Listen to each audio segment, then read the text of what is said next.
Do you have a practice for Just when pushing you bottles? are talking to people not to forget who you are? Writing is easy for me, but when you're talking to someone, So when you're talking to someone to not forget who you are?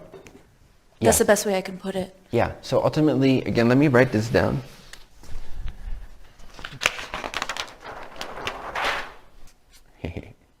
All right. Who or what you are is that you are is what you are. So when people ask like, yeah, who I am, and if we're talking about the more relative world and we're not looking for stability, we're just looking for more experience without any ground of stability, which some people like. Usually we call that spirituality.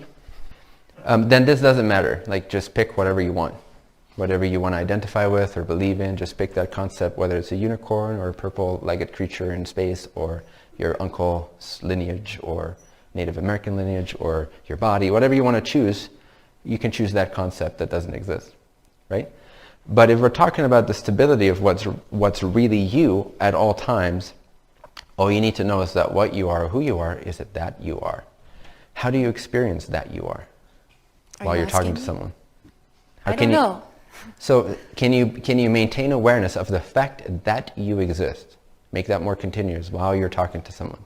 So I can talk to you right now and I can either get lost in descriptions and in whatever comes out of my mind, because if I have a fear blockage, then naturally I will want to control what I say to you and how it comes back to me, so I'm going to completely be lost in description. If I don't care about any of that because I've released those fears, how do you release fears? By knowing what you are, ironically, and seeing what you're not, till it dissolves. That's liberation, freedom. It's the fastest way to unclog your chakras. It's not to do chakra work, it's to know who you are. And that is by knowing that you are. Then you become better at it, and your whole system unwinds and relaxes, and this whole illusory nexus point of the ego knot just unties itself naturally into the open basic state of love, isness, awareness, which is always already here. As a result, it becomes easier and easier. I can talk to you, but I can maintain awareness that I am. In fact, that I am can become my predominant focus, so it doesn't matter. I'm not actually speaking. This is just happening. There's an intelligence operating. I don't need to control it. If I was afraid what I said and how it would come across, then I would be the person speaking. I wouldn't be able to speak so eloquently and so quickly because I would be thinking and controlling and comparing. It's awesome. Right? Yeah. So that is infinite intelligence, being able to use more of the body and the mind because there is no sense of I'm a separate will in the way. There is the priority of love, isness, awareness. And so because that is the priority, I'd rather want to be happy than controlling. And so I'm happy, and so whatever happens will happen, because I don't care about that focal point. I don't care what you think of me. So then I can be happy.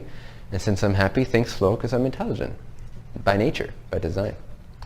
So it's a matter of disassociating, for lack of a better word, or realizing what you are, maintaining awareness that you exist while you're interacting with someone. And you could try this. Like look to a person in the room, like to your left or to your right. And if that person is occupied and the person on your right is also occupied, look at me. But you prefer the person in the room, right? So find the person in the room, just look at them, look them in the eyes. And if the partner to your left is not looking at you and the partner to your right is not looking at you, that really means something about how worthy and loved you are. So then you can look at me and get this divine dose of infinite transmission. So while you're looking them in the eye, some discomfort may arise, some old knots may arise, thoughts may arise, but can you maintain more awareness? Maintain, and you're not saying anything, it's just looking, just feeling, sensing, being aware, increasing awareness. But instead of trying to figure out who you are or how you come across, simply maintain awareness of the fact that you exist. Just that. That you are.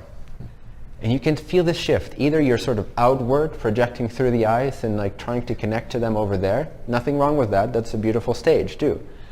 But ultimately you'll see that you can maintain awareness of the fact that you exist, and then this sense of them being outside yourself starts to disappear. Oneness is realized within the heart, within being, by simply being aware that you are being. Now that you have this now that you're more locked onto it, say your name to the other person, I am, but maintain awareness that you are. Say it 3 times, I am, then your name, but maintain more awareness of the fact that you exist, don't pay any priority to your name. So you just happen, it just rolls off your tongue, but your awareness is settled in being. Some people have really long names. And you can practice this, right? If you have a partner, this is great to practice. Or if you don't have a partner, your friend or a neighbor or a buddy. Okay, let's stop saying our names now.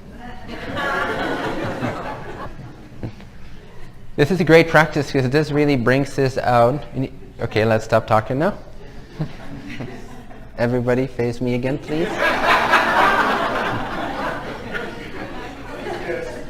We'll all go to Chocolate Tree after this so you can socialize there. And you know what's a good practice too? Is to see how quickly you forget to practice. That's the best part. You'll be surprised. In fact, it's now. See? That's how fast it goes. You just forgot. For the past 5 seconds, you forgot that you exist. Uh-oh. With more practice, it becomes more continuous and automatic. Whatever you habituate becomes effortlessly obvious to you. So, keep noticing that you are. Don't add any definitions. Don't add any ideas. Just the very basic, fundamental, experiential, before mind fact that you are. Because even before you state, I am, you already are, no? Be there. Be in the wordless recognition, I am. And then practice this with talking more and activities and driving your car and whatever it is. And it becomes stronger and stronger and stronger. It becomes this foundation, and it starts to outshine the illusion of individual perceptions or beings or things. So all you can see is your own light. Imagine being a light. The light turns up so much that you can't see anything that you're illuminating anymore. You just see the light that illuminated them to begin with. But that's what we mean when we say the world starts to disappear. You see their substrate, you see what they're made of. You know that your isness is what they're made of, and you are so inundated with that you don't even really see a world anymore. So practice.